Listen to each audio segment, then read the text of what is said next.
This week's episode is going to be a little bit different. Typically, it's me, Suzanne, and Emily from Leading Veterinary Teams talking all things veterinary leadership. Sometimes it's just us, other times we have guests. In this episode, the tables are turned and we're the guests.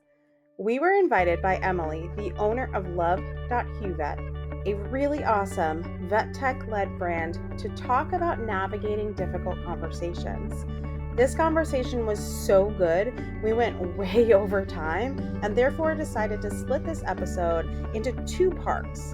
In this first part, we talk all about who we are, the importance of handling difficult conversations, and how to identify that a conversation is about to be challenging. We also dive into the role of emotional intelligence and how that plays into having these difficult conversations. In part two, we will be talking all about where and when these conversations should happen, strategies for constructive dialogue, steps to take after the conversation, and then you'll hear some personal stories of when difficult conversations led to positive outcomes. We hope you enjoy this one, as it was such a fun conversation and one we feel is incredibly important to have. Hey guys, I'm just getting our guest on for tonight. Instagram will work with me. Hello. Oh, hey. Hello guys. Welcome. Hello. Thanks for being here. Much appreciated. Of course. Thanks for having us. Of course.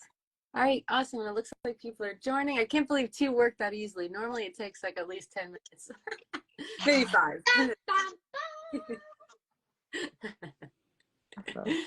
Well, good evening, everyone. My name's Emily. I'm the owner and founder of Love.HuVet, and for our November wellness workshop, we have Leading Veterinary Teams, and this is run by Suzanne and Emily. Yeah. So, Emily and Suzanne, could you give us a brief introduction about yourselves and your role in VetMed? Yeah, sure.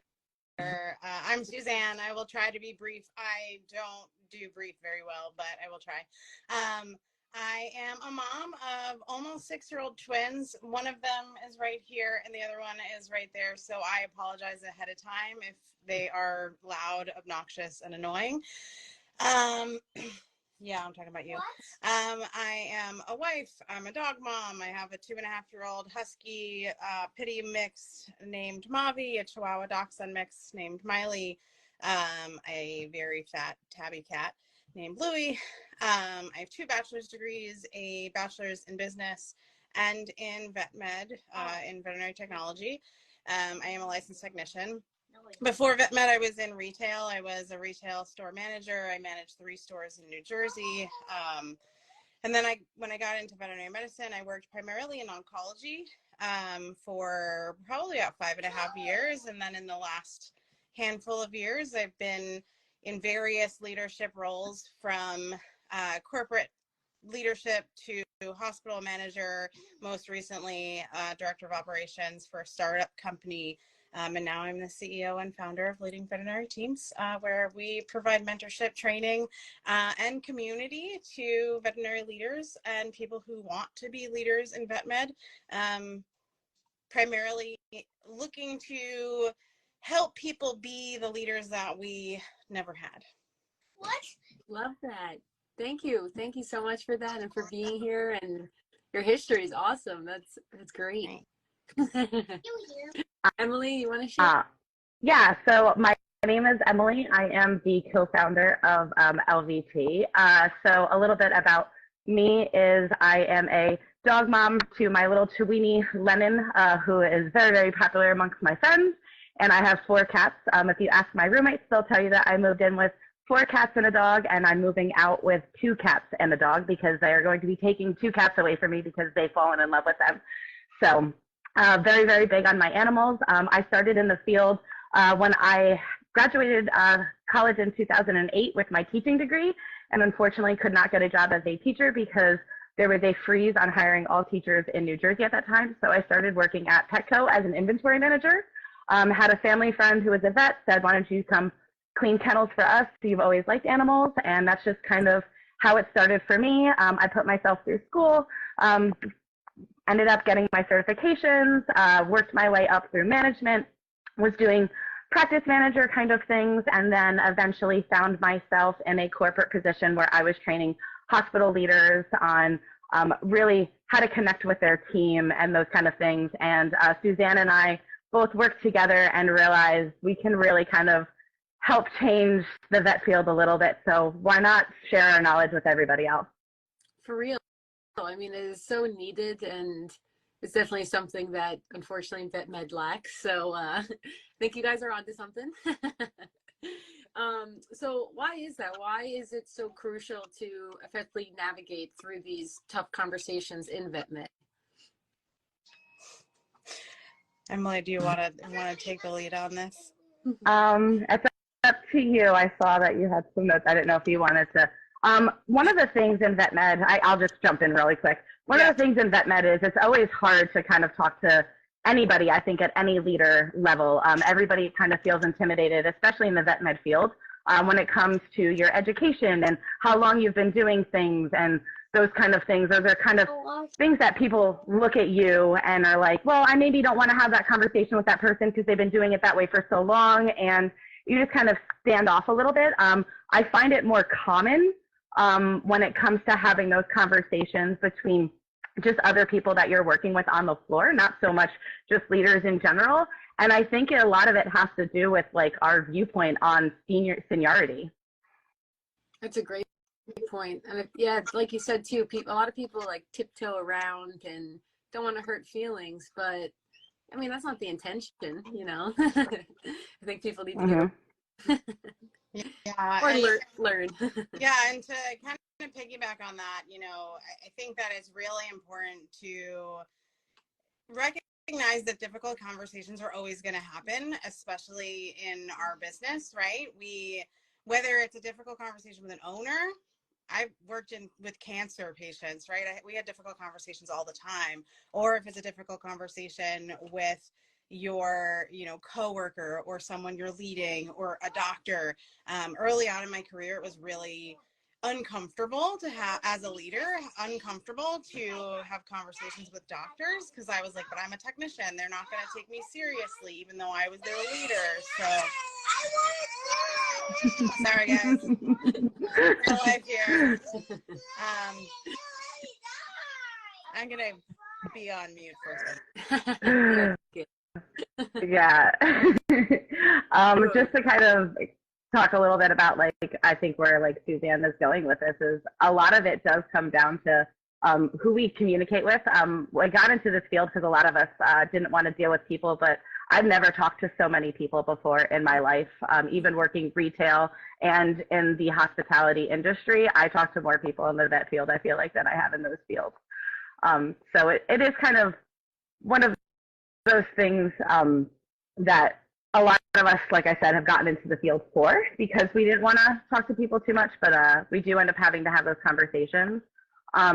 One of the things that I've worked on myself, and one of the things that I can recommend to people, is try to be uncomfortable with being, or be comfortable with being uncomfortable. It's easy to say, not easy to do, especially when those times come up and things like a new along those lines. You have to keep practicing to get more comfortable with it, but I don't think you'll actually be comfortable. No, absolutely, and it's not going to be comfortable being uncomfortable, but it's easy to start with smaller things too. When you're kind of having those difficult conversations, some of the things when it comes to like identifying those conversations or like signals that like might come up that the conversation might be heading a little bit more difficult is when emotions start to get high and emotions get involved. It's one of the things that you want to do is try to keep your feelings out of it, your feelings and the other person's feelings.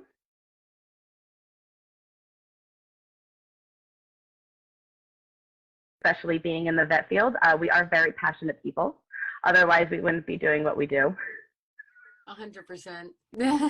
That's probably why we got into it. Oh, absolutely. And then making sure to, as you're like getting ready to have these conversations, that you're doing it at the right time.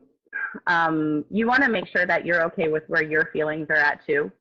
A lot of the times you're getting ready to have these difficult conversations because of something that happened and the way that it made you feel. And making sure you're having those conversations without really dragging like your feelings into it is something that's really hard to do. One thing that I recommend is getting all the facts and everything first. So one easy thing to say is, we were really busy today. And busy to you could be something that's totally different to me. One of the facts that you could say there is, we saw 19 patients today. That's a fact over a feeling. I think if you're having a hard time discriminating too if something is like a fact versus a feeling, talking to somebody else that doesn't have to do with the situation, kind of just saying, you know, what your facts would be and see if they agree with those are your facts as well. I think that's a great point, especially just getting that outside view.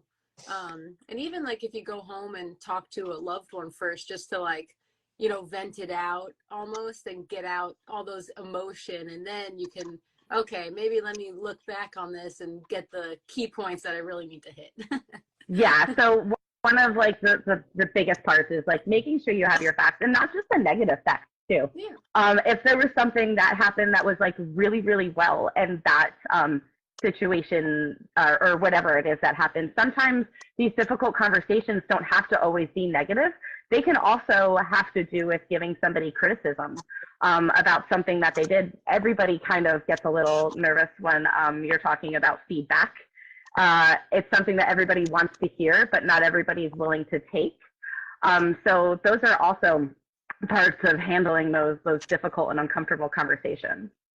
But making sure, like I said, getting all of the facts, not just little bits and pieces, really trying to replay the scenario over, you know, even after you have that venting session with a loved one at home or somebody else, like replaying it in your head and like, for sure, this is what happened. Mm-hmm.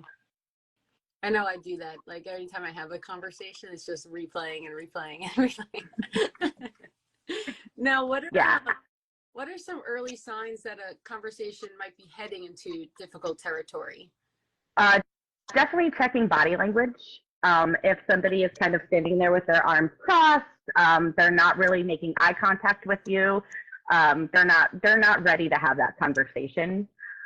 Another thing is when you can kind of tell when somebody's getting upset, eyes will start to roll, which is another big one. When I've tried to have these conversations with people, I've noticed the eyes rolling, the kind of standoffish, them not really being receptive.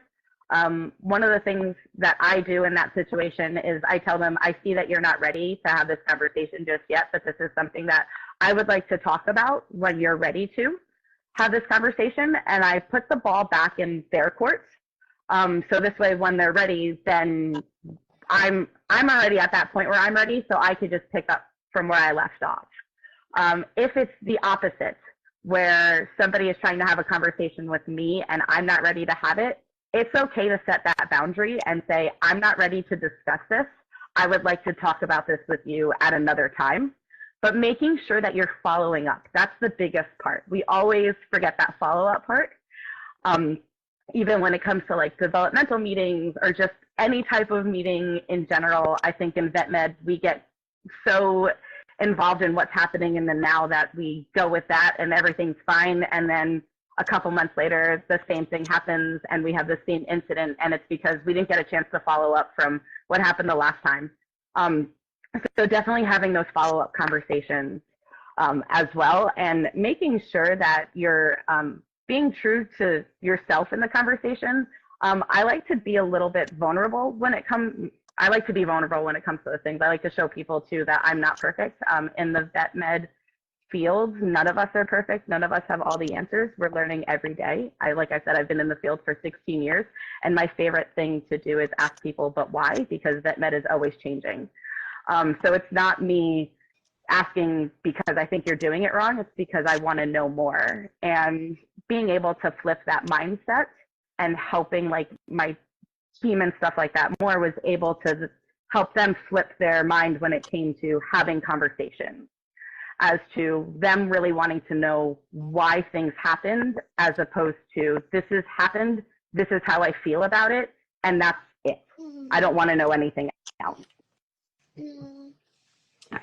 That's such a good point, because and I love the part where you said like letting someone know, like you want to talk to them, but saying it's okay, it's not right now, is not a good time, because maybe like it may feel like an ambush to some people, or that type of person is just such a introvert. I mean, vet med is full of introverts, so maybe they're just not that type of person that can deal with it. Like they need to analyze it and prepare, research maybe, I don't know, but I love that point. Like, hey, like I'd really like to talk to you about XYZ. Can we revisit this when you have time or something?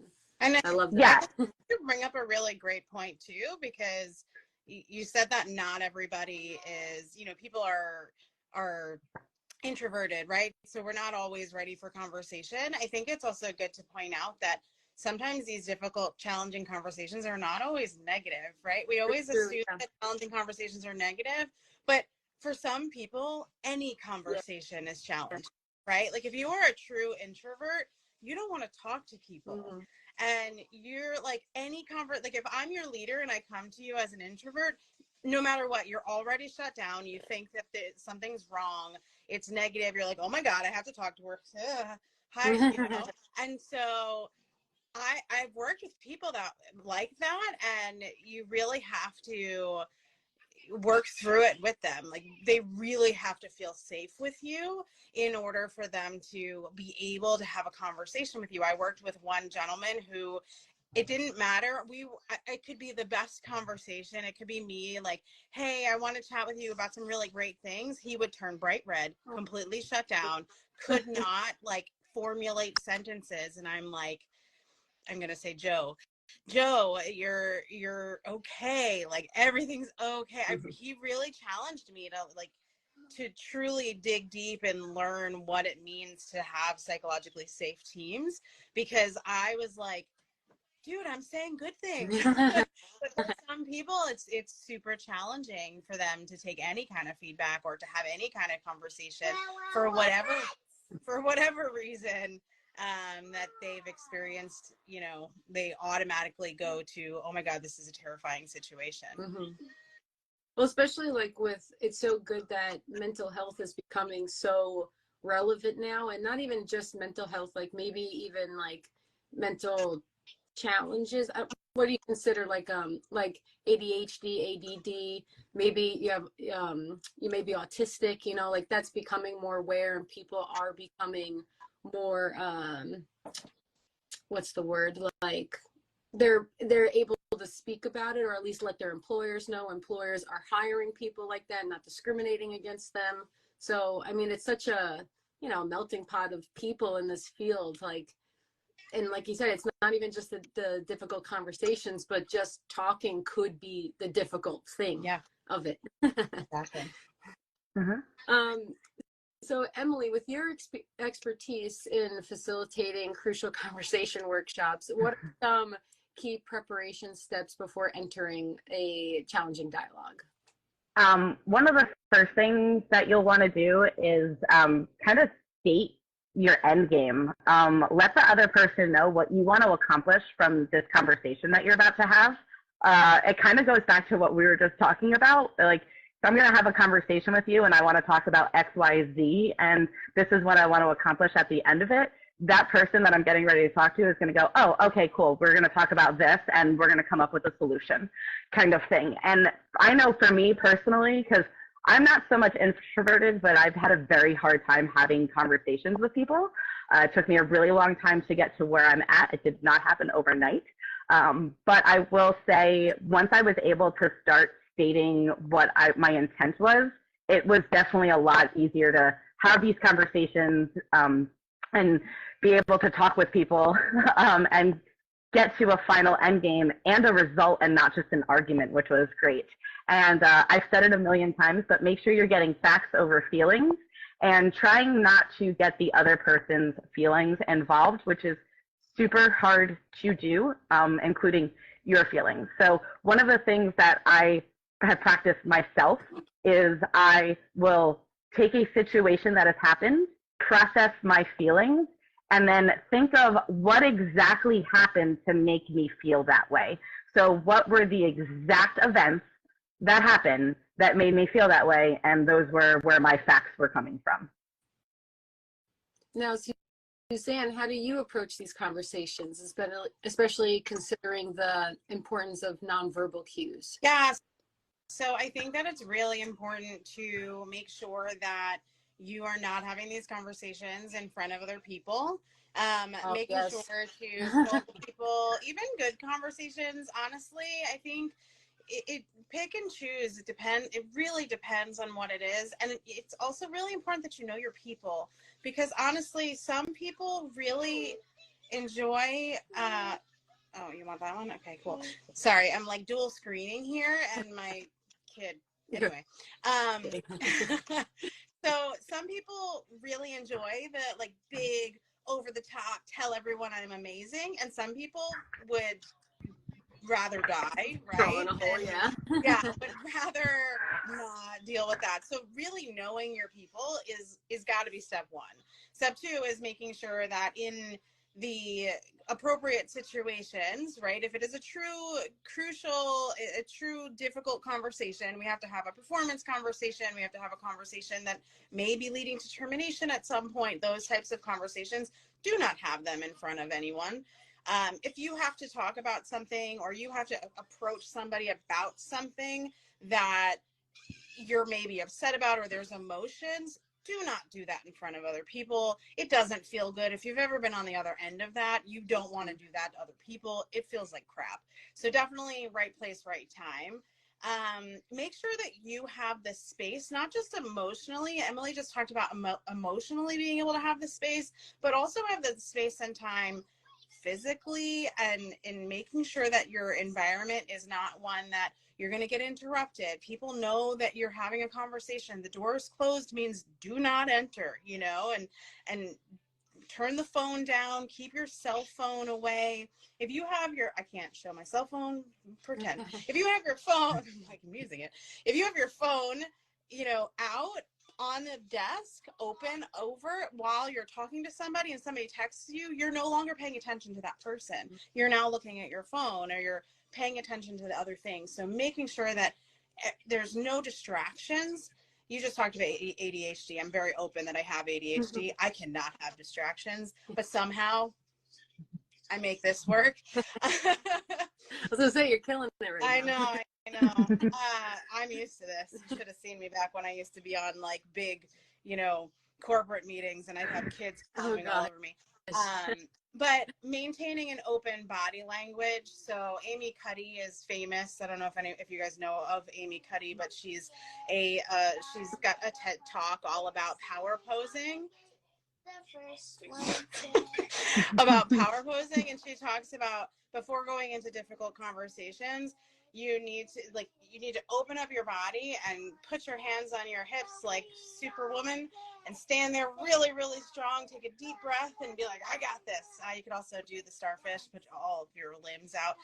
Making your body open makes you available. It also kind of just gets that adrenaline rushing and gets you ready to have the conversation. Once you're in that conversation, maintaining eye contact. Now, like not weird eye contact. You don't want to be like this staring at the person because that's uncomfortable. My favorite is if the person is standing, you're standing. If the person is sitting, you're sitting. If they're sitting and you're standing, that person now feels like you are talking at them. Also, paying attention to your I talk with my hands, but paying attention to what you're doing with your hands.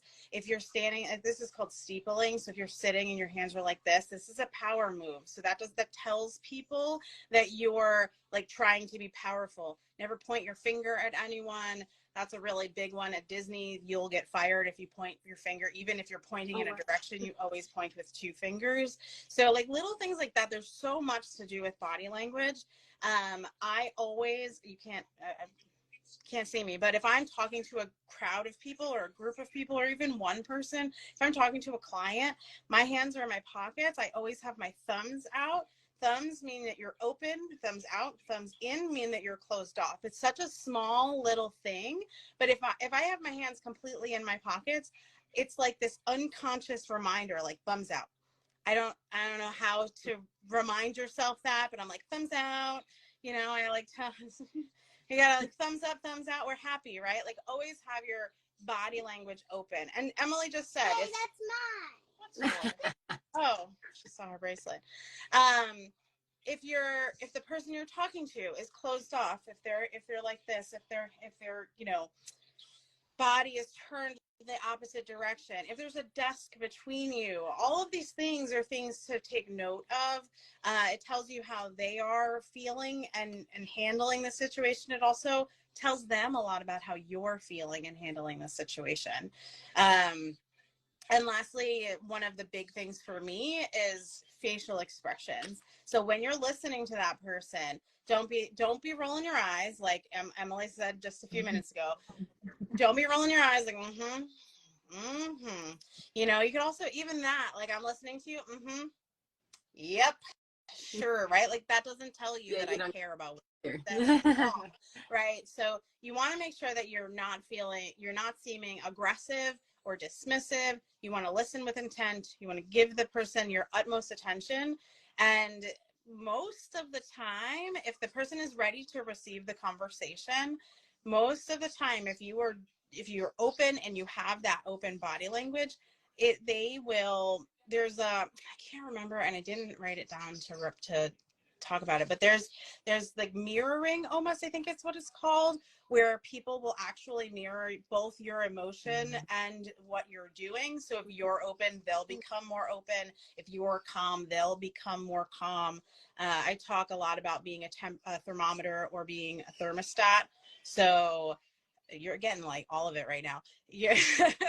So if you are a thermometer, what do? Right?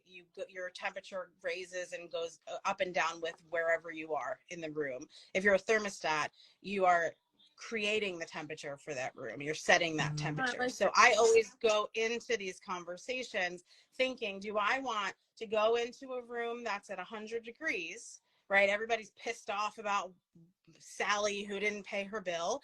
Do I want to walk into that room and be pissed off with them and go right to 100 with them? Or do I want to walk into that room a cool 72 or 68, depending on your preference? And do I want to then set that tone for that room? And almost always that room that's at 100 degrees will start to come down because of that person that is coming in cool, calm, and collected. Most recently, I started working with a doctor that I used to work with, again, part-time, just to help out. And she even said, she's like, Suzanne, you're so calm. And I was like, yeah, because why am I going to get upset? I'm walking in here, cool 72, nothing's going to bother me. Because I'm not here to be a thermometer. We know what thermometers do in vet hospitals. Yeah. I love that analogy. That's great. So how does emotional intelligence play into handling these conversations? And could you share an example of that? So emotional intelligence is a huge passion of mine. It's, I think personally, learning about emotional intelligence has been such a game changer for myself, both personally and professionally. For anyone who doesn't know what emotional intelligence is, essentially it allows you to understand and manage your own emotions while being able to then empathize with others. So understanding how and why our emotions influence our behavior allows you to make better decisions, more intelligent decisions, and identify opportunities that allow you to be a better leader, right? Again, with family, at home, at work, understanding what triggers me, understanding what affects me and makes me emotional. We're emotional beings. So what brings me to that thermometer? We're going back to my analogy, right? What brings me to 100 degrees? Understanding what does that and putting things into place to recognize it as it's happening, to stop it, knowing when I have to take a break, knowing when it's time to step away. That's all emotional intelligence. So there's 4 parts of emotional intelligence. Self-awareness. So when you are more self-aware, like I just said, self-management, when you're able to then, once you know those things, now you're able to manage those things. Needs assessment is more about what is around you, what other people need, what you need in order to manage those things. And then common sense, which is really hard to teach people because it means different things to different people. But honestly, you know, becoming more self-aware, I think the best example that I can give personally, and Emily, I'm sure you have your own experience there too, but back, I don't know why I always tell this story because I feel like it doesn't make me look like a good person, but back way before I was ever in vet med, I was a really terrible customer. I went to McDonald's and I ordered apple pies. I don't know. I haven't been to McDonald's in a really long time, and I don't know if the apple pies are still 2 for $1, but back then they were. And I ordered them. She rang me up. I gave her my dollar, and then she turned around and said, "Oh, we're out of apple pies. Do you want a cookie?" And I exploded. This is not somebody with emotional intelligence.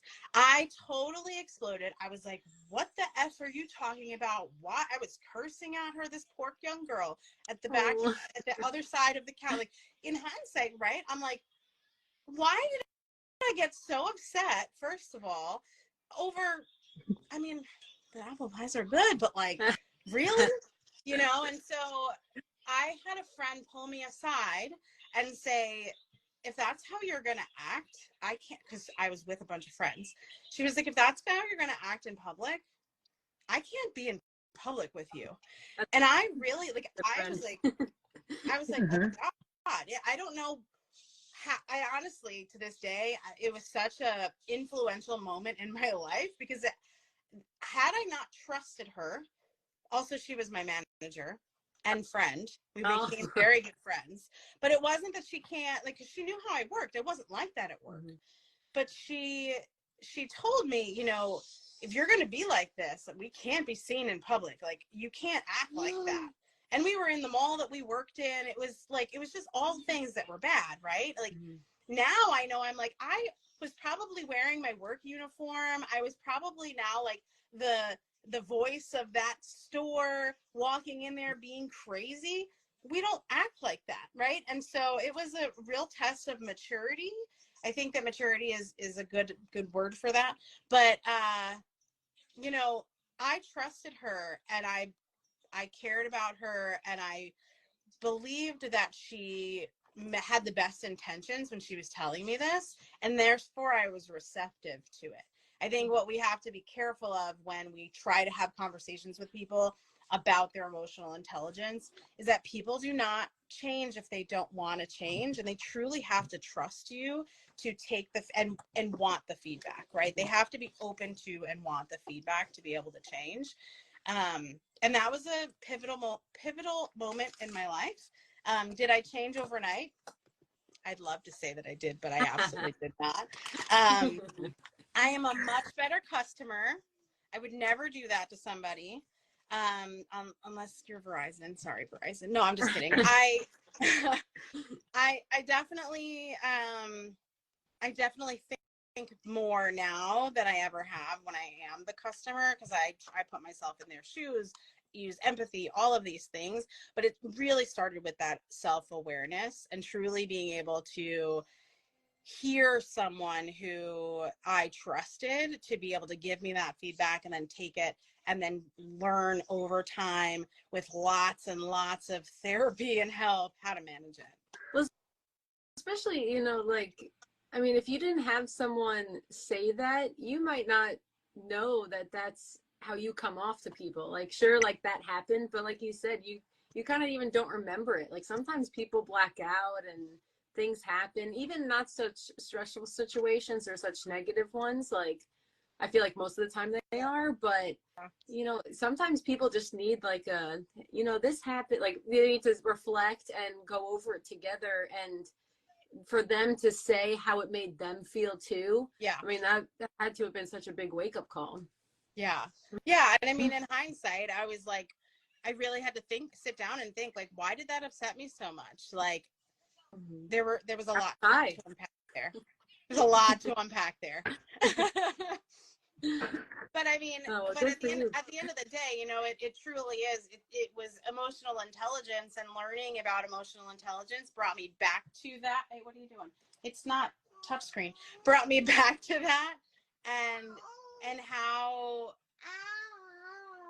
to communicate with people. And I mean, when the words emotional intelligence came into my repertoire, like came in front of my face, was many years after that. So I had been working on something that I didn't have a name for years. And now I like totally understand that being aware of my surroundings, being aware of where I am, what I'm wearing, who I'm with, totally changes how I act. If I work for a company and I'm wearing anything that has their name on it, I might get really angry, but I'm like, okay. Hold it back. Because you are their face, right? For that person. And that could totally change that one customer or one client's view on that company, because you become their face. And it's just like, so I won't wear this shirt and curse. Thank you. I was going to say, like, especially with social media now too, like you got to be really careful, especially if you're wearing another person or another company's if you're wearing a company's merchandise, you know, you just make them look a certain way. Yeah, it goes way beyond you, for sure. Mm-hmm. Now, what are your guys' thoughts on the best time and place to have these conversations, like whether it be good or bad, and how does the setting impact the outcome? I mean, I mentioned before privacy. I think that I don't. So when I was thinking about this question, I immediately say never have difficult conversations about yourself, because you just never know, and it protects you and it protects the other person by having an unbiased third party. Sure. And then I think about me as the employee being in that conversation, and I think that it really depends. Well, there you have it. And we gave you a sneak peek of how the conversation starts in part 2. We hope to see you back in a week when we share part 2 of this conversation. If you can't wait and want to hear the rest right now, we get it. Head over to love.huvet on Instagram. That is love.huvet on Instagram. Scroll down just a little bit and you'll see the almost 80-minute full conversation. See you here in a week for part 2 if you do wait for the rest.